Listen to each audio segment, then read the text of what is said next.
Hello everybody, welcome back to another reading.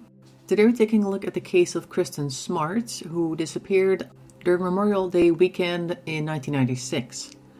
Now, somebody has already been convicted of the crime and she has been declared deceased, but we still don't know exactly what happened. So I was asked to look at this case just to get something on what happened between the last time somebody else saw her and basically her disappearance. First of all, though, I want to go to Wikipedia to tell you what this case is all about, in case you don't know. So let me read that for you now. On May 25th of 1996, Kristin Smart attended a fellow Cal Poly University student's off-campus party. At approximately 2 a.m., Smart was found passed out on a neighbor's lawn by two fellow students, Cheryl Anderson and Tim Davis, who both had just left the party themselves.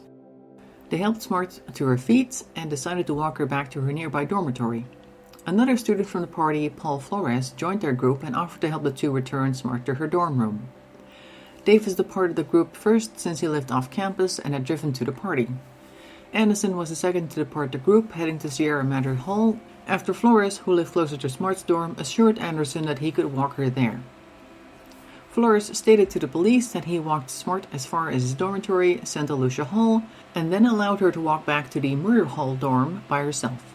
I'm not sure if that's how you pronounce Muir, but it's how I'm thinking it's pronounced. This was the last known sighting of her. Smart did not have any money or credit cards at the time she went missing. Although her body was never discovered, an earring that might have belonged to Smart was found by a tenant at the former residence of Paul Flores' mother. This earring was not marked as evidence and has since been lost by the police. Good job. Between 1986 and 2007, various searches for her remains and other evidence were concluded, some using cadaver dogs trained to detect the scent of human remains, including searches of properties owned by the Flores family. No useful leads were found for nearly 2 decades. On September 6 of 2016, officials from the San Luis Obispo County Sheriff's Office announced that they were investigating a new lead in the case. Cadaver dogs from the FBI were brought in, and investigators were preparing to spend approximately 4 days excavating an area on the Cal Poly campus. After 3 days, items were found at all 3 dig sites located on the same hillside near Smart's dorm. A spokesman for the sheriff's office said the items are being analyzed to see whether they are connected to the case, which could take days, weeks, or months. The items uncovered were still being investigated as of 2020. On April 20th, 2021, it was announced by the prosecutor that they believed Kristin's body had been buried beneath the deck of Rubens Flores' home, but had recently been removed. Biological evidence was found by using ground-penetrating radar and cadaver dogs. And we all know, I believe, well, most people probably know, that Paul has been convicted based on some other evidence as well, which I cannot repeat here because it includes a lot of things that YouTube does not want people to talk about. So if you want to know exactly what, I suggest going to the same Wikipedia page, which has some pretty bad things about Paul Flores on it. We're not going to go into the details here. What we are going to do is we're going to try and see what the tarot wants to tell us about this case. And we're starting off with the vice versa deck, which is the one that's already on the table. And for any further questions, moving on to the Deviant Moon deck, which is this one. So as per usual, I'm just going to start shuffling the deck. And as soon as you have about a screen full of cards, we're going to stop and take a look. So let's get started.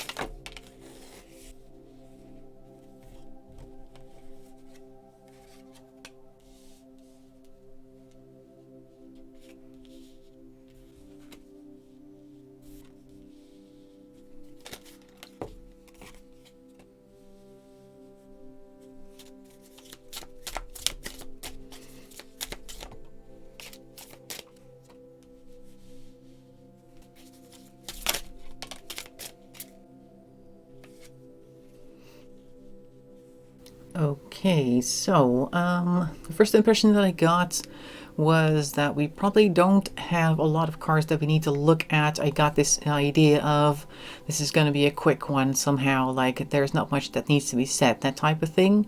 And we're starting off with actually a card that usually talks about communication, which is the Eight of Wands. You can see that in the top left, followed by the Ten of Swords in reverse, and I think the front part of it, and the Two of Cups in reverse. So like I said, Eight of Wands is a communication card. I'm thinking this is not always communication. Of course, could also just be quick activity.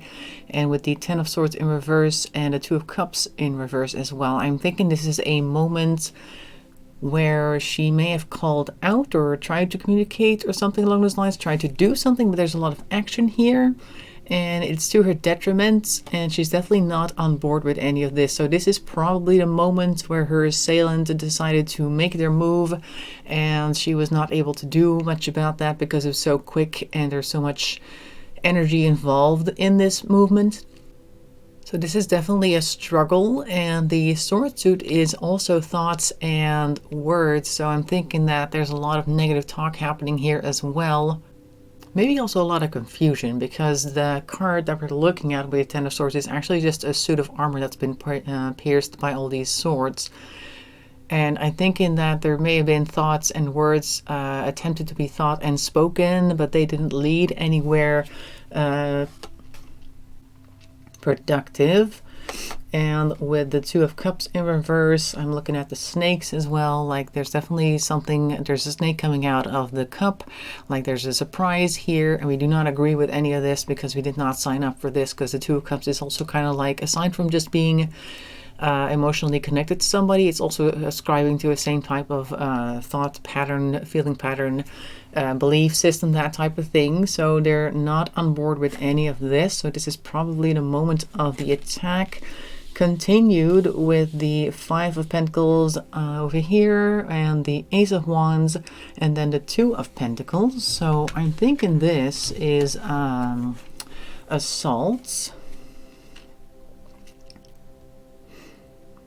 But I think she's still with us at this point, because we can kind of see like she's feeling robbed, basically, what this is looking like, by a very sudden initiative. And the Ace of Wands is sometimes also seen as certain male anatomy parts that are being used, in this case probably very forcefully, because you can see, at least I'm focusing on the lightning striking the tree in the background right there. So this is a forceful type of deal. And then we have the Two of Pentacles on the right, which is kind of like trying to balance things out again. So I feel like this means that during or directly after this attack, she decided that she needs to try and play her cards safely, to try and get out of here. Like maybe she got snapped out of whatever alcohol-induced state that she was in, and she was like, okay, now that everything's clear again, because we're in the daytime once again, at least on the card we are, this probably was still the same night. I need to figure out what's going on. I need to get all my ducks in a row and figure out what's happening and how I can get out of here in some way, fashion, or form. I think we're also switching from her point of view to his point of view, because I think the Two of Pentacles is also kind of something that they're going through at this point. Like they're, okay, that's happened now, that's done, now what? Like I have this person here, they're going to know who I am, they're going to tell everybody what I've done, and now I need to figure something out. And then on the second row, we see here the King of Swords. Let me put these guys back first. The King of Swords and the Six of Pentacles in reverse, and the Two of Swords right next to that. So King of Swords is somebody who is very sharp-witted. And this Six of Pentacles, normally it would be a card of somebody giving out charity, something along those lines, but they've kind of turned their back on whomever it is that they're facing, and they're just thinking to themselves, like, what do I do? Do I do this? Do I do that? Because the Two of Swords is following this. I'm thinking this is a situation where the victim is largely ignored, and he is now retreating to a rational mindset, a very cold, calculating mindset, like I'm not trying to do anybody any favors except for me. Like he's turned away, literally turned back the other way with their charitable donations, and they are now trying to figure out what to do next. So basically, this is how do we deal with the situation now that everything is said and done, and we need to find our way out of here without getting caught, or just getting trapped in some type of net that somebody else might be trying to put out there for them once they figure out what happened. We have the Star in reverse, or is this Temperance? I think this is the Star. Let me take a look. Yeah, it's a Star, but it was like so. So the Star is, I'm looking at the crane in the background. I think that's a crane anyway, and cranes are usually about longevity. And since I'm focusing on that and the Star is in reverse, I feel like this may be showing that the Star is actually dropping below the horizon, and the crane that usually stands for longevity may signal in this case that this is the point where she leaves this mortal coil. We have the Eight of Pentacles next to that, which is a craftsman working very hard and very accurately on their craft. And we have the Knight of Cups, who is upright. Knight of Cups tends to focus only on his own emotions. So I'm thinking this is literally the point where he's dealing with the evidence of what he's done in a very cold way, just like I said over here, very calculated, just trying to figure out a way out without getting in trouble themselves, and they're very crafty with that. It's not perhaps the best job they've ever done because the Eight of Pentacles is in reverse, but I do feel like this is somebody whom has done similar things before, or at least has some idea how to get out of this type of situation, at least to some degree. In any case, they don't really care much about the victim because they're focusing wholly on their own emotions here with the Cup Knight right here, Knight of Cups. Only really caring about their own feelings, probably taking some very harsh decisions and how to deal with the remains, just like very callous way to deal with people as well, and very selfish. So that's what I'm seeing so far. Let's go to the Deviant Moon, because I think we are now like at this point. This is, the whole thing is said and done. She's been put in a place where she was later found, or at least where they suspect. I think they did find something. They dug in a few different places and they found enough evidence to say, okay, yeah, she's buried there. So they found something. In any case, I think we're at the point where this has taken place now. Now let's take a look what else we can find, because now all we have is the perpetrator still around. Let's see what happens after that.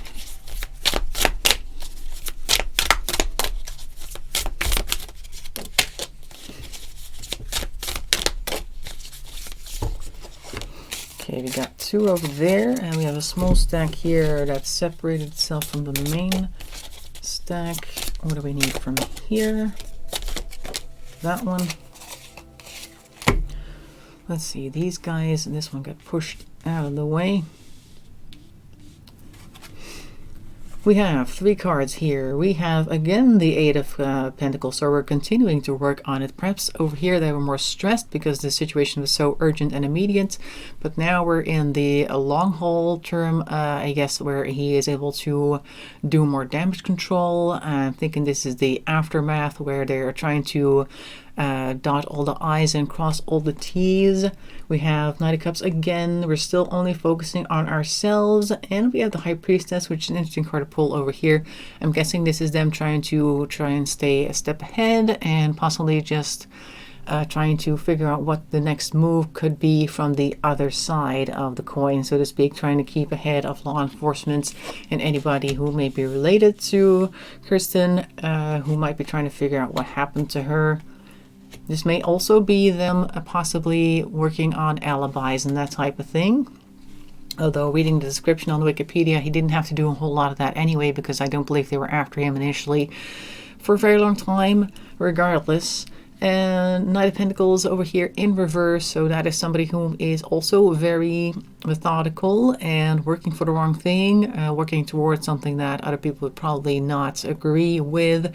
I also see this kind of like working in the background, like over here in the foreground, they're still focusing very much on themselves and trying to stay a step ahead, like I said, and over here, when people aren't watching, we're still working on things in the dead of night possibly, but in any case, that type of vibe is what I'm getting. They're just kind of like keeping things on the down low and trying to work on things to process whatever is still left to process. Okay, who we got here? Ace of Wands, so a new initiative. Could also mean that there are other people that he may have attacked since then, because we saw the Ace of Wands in connection with them in this type of activity earlier, but it could also just mean that they are now trying to leave everything behind them. New initiative, new me, new day, new year, whatever. I'm just going to do something new, and that's going to take up all of my energy and my focus, so that is what I am now all about. It's also a way to try and get people off your trail, to just go ahead and do something else. Even though that is the case, we do see here the Four of Pentacles, so we're still trying to balance everything in the meantime, and they're still looking behind them. Well, heading towards an Inferno here, which is very interesting. I always like this card when it comes up, because it kind of shows somebody who is very much concerned with what's behind them, and so much so that they're not actually focusing on what's ahead of them. So they're kind of like looking at the past while trying to just guard everything in their hands jealously. Three of Wands, so they are considering moving, considering leaving the area. They definitely left the area at that point anyway. And I'm thinking this is also kind of like leaving one thing behind and just looking for ways to get out and go somewhere completely new, possibly. Then we have Strength and we have Judgment in reverse. So they're trying to stay strong, possibly resisting all sorts of urges, and at the same time they feel judged, or perhaps they're not judging themselves, even though society probably would judge them for the things that they've done. I also kind of see this as skeletons in the closet type of things, he knows what he did, and there's probably other people that he's done certain things to, and they're all kind of just doing the rounds in the back of his mind, just coming back every once in a while, like trying to keep that at bay with Strength. But meanwhile, whenever he's got like a nightmare or something, one of those people pops out of the closet, or possibly more at the same time, and reminds him that he's been doing things that aren't quite right. So there's that. Now let's go to possibly today, or at least sometime in the future. I'm thinking I'm going to go back to the vice versa deck for that. What happens with him from between then and now?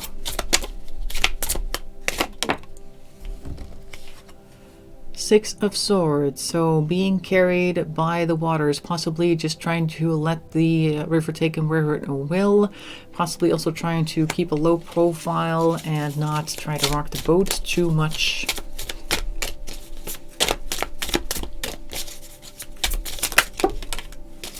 Okay, we have a Page of Wands here, looking for new initiatives, things to embark on, kind of in a very barren landscape, even though there are like pyramids back there, so it's like this kind of Egypt-like area. So maybe possibly looking to travel as well, just trying to occupy their time. Possibly we have here the Knight of Swords in reverse and flying away from us, so definitely coming up with a lot of lies and excuses. I'm thinking this is something that he does naturally, like he's just used to living sort of a double life. I think that's what this is looking like. We have the Fool in reverse, so even though he's telling lots of lies and lots of stories, he knows exactly how to keep them apart, because the Fool, particularly since in reverse, does not point towards somebody who's just kind of happy-go-lucky. Like, he is trying to go with the flow, but he's not closing his eyes, basically. So he's definitely aware of where he is. We see here the Ace of Cups, but it's in reverse. So possibly holding off making connections with people, like he just can't make connections with people. He can't settle down. And that's kind of like a theme in their life, possibly, at least if they are in some type of relationship. Possibly it's not a relationship that is going to go into any depth, because you just can't go there. Now, this card was sitting on the top of the deck on the table, but I felt like it was needing to be included, because the Hermit is kind of showing that he is kind of in internal most of the time. Like he's living a hermit type lifestyle, possibly mentally only. He's probably physically active because you saw the Page of Wands over there and the Knight of Swords flying off into the distance. So outwardly he's probably doing all sorts of things and saying all sorts of things, but I think inwardly he's keeping everything secret and navigating by a lamplight, so to speak. There's probably a lot of darkness that he has to go through on a day-to-day basis. So there, let's see, we have, this is the sun, but we're looking at the reversed and the backside of the sun. I'm thinking this is the part where his luck dries out, because the pair is standing in front of a wall that does not look like something that you can climb, and there's a couple of guards standing on top of the wall right there, like they finally spotted him and they're probably coming for him. This is probably the point where they started to gather evidence that was actually going to stick.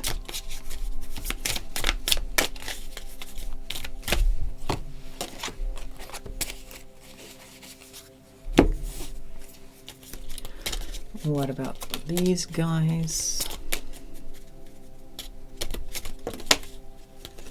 You have the moon, the back of the moon. All right, so, and that one. Okay, the moon, and we have the Four of Swords. Now the moon is actually the back side of the moon, I think. This is the usual foreground of the moon, like secrets being kept, and here the secrets are actually being revealed. Literally, these towers are broken. I think they've broken them apart, and I do believe they said that they did some ground penetrating radar as well as digging, of course, in those areas. So this kind of, I think, represents the part of them literally digging up the past and trying to get that little beacon of light there in order to figure out what happened. We see the Four of Swords. I think this is the last card for today. Four of Swords is normally somebody whom is taking a break, taking a breather, stepping back, and in this case it very much looks like somebody whom is in a stone building with not much outlook on the future, because he's already quite old, and the swords actually look like bars on the window. So I'm thinking this is possibly the point where they gather enough evidence and then decide that this is the person, and they're finally able to lock them away. So we got mostly the story of the perpetrator here. What we saw in the beginning was, I think, what most people probably expected, like the part where it was just the two of them. He lied probably about how he just let her walk the rest of the way to her dorm. They probably took advantage of her at that point. That's what the cards also seem to be saying, and then spent a lot of time figuring out how to get out of this, and spent a lot of time actually managing that somehow, like with the Eight of Pentacles coming up repeatedly. And the Knight of Cups as well, because he does focus mostly on himself, probably only on himself, and it lasted him for quite some time. But eventually the jig was up, and then we saw right at the end that they caught up to him and his lies, and then he was sent to jail. It looks as though, at least it looks very much like jail, that last card. So I hope you found that interesting. Make sure to let me know in a comment down below. I'd love to hear your thoughts. If you'd like to leave a like, or if you'd like to subscribe, that'd be awesome as well. I hope to see you in another video. In any case, thanks for watching, and bye-bye for now.